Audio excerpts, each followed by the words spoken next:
কানাডার সাথে সহযোগিতার মাধ্যমে ব্রিডিং করে বাড়িয়ে মানে বাংলাদেশ এবং কানাডা ব্রিডিং করে এর মাধ্যমে এটি আমাদের মসুরের প্রধান রোগ আমরা জানি এই গোড়া পচে যায়। আরেকটা কি হয়, এই যে জাতগুলো আছে 7 বা 6 বা 4 বা 1 2 সেগুলো আপনারা আবাদ করলে এটি আপনারা আবাদ করবেন আমরা আশা করতেছি। আর আমরা এটুকু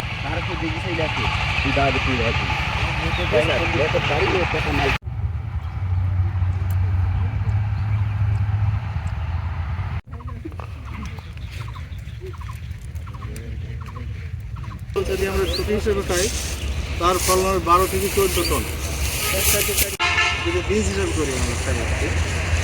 তো এটার বিষয় হলো যে বাজারে দেখবেন যে সকালে যেটা নাস্তা দেয় না ওটা কিন্তু বুট দেয় না, কিন্তু এই আছে মার্কেটিং চাহিদা।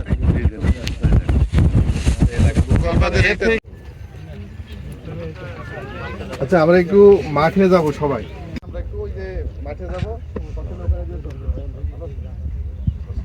আসলে সত্যিকারের অনেক কষ্ট রোজার মাসে আসা, তারপরেও আমরা একটু বলি যে আজকের এই মাঠ গবেষণা কেন্দ্রের উপপরিচালক ডক্টর জাহানাল মাহমুদ, আমাদের বক্তারা বলেছেন অনেক কিছু, হলো যে আপনারা মুগ ডাল কিনছেন না, দেখুন পানি, তাহলে আমরা শুধু যদি এরকম ভাবে দিতেই থাকি বিদেশকে টাকা তাহলে আমাদের তো হবে না, তাই না?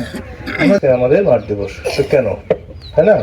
আপনারা জানেন যে বাংলাদেশের মানুষের জাতগুলোর মধ্যে বাড়ি আজকে আমরা যে মাঠ দিবস করতেছি বাড়ি মসুর আটের উপরে, সেই বাড়ি আমি বললাম যে আমরা এখন খাবার খেতে পারি, কিন্তু পুষ্টিকর খাবারটা আমরা খেতে পারতেছি কিনা থেকে এই উপাদানগুলো খুব কম পরিমাণে আসে।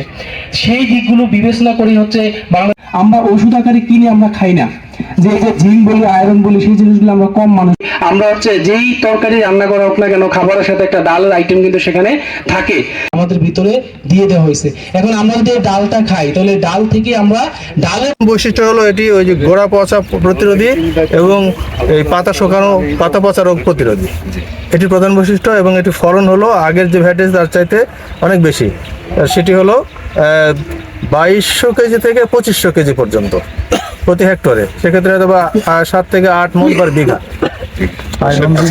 এবং এটি হলো ফর্টিফাইড, একেবারে এটা জেনেটিক্যালি ফর্টিফাইড। এর আয়রন হলো প্রায় 60, জিঙ্ক হলো 70 উপরে।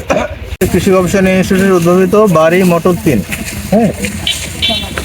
এটির বীজ হিসাবে ফলন হলো 2 থেকে 3 টন, 5 থেকে 6 মণ পার বিঘা এরকম।